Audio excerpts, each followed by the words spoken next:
ko. Gumamit ka ngayon? Oo. Wala naman siya amats eh. CBD siya eh. Ano yung CBD pa kayo? Research mo. Nung nagmamaneho ka, gumagamit ka rin. Gumagamit? Oo. Hindi ako tumitigil gumamit.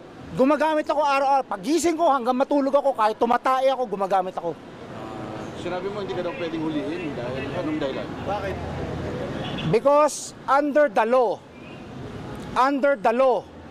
ha? Under the law of God sa Bible, you cannot touch me. I am God, I am Jesus Christ. You're the son of God? Yes, no, I am God in flesh. Paano mo nasabi, sir? Ha? Paano mo nasabi na you're a God? I am untouchable. Pero sir, ano masasabi niya? Pinasasa na kayo ngayon. This is illegal. Kasi, You have nothing against me.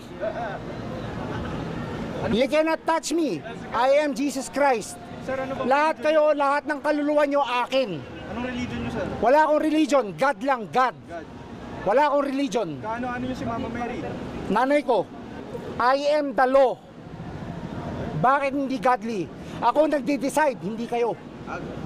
Amen. I am the law. I am the way.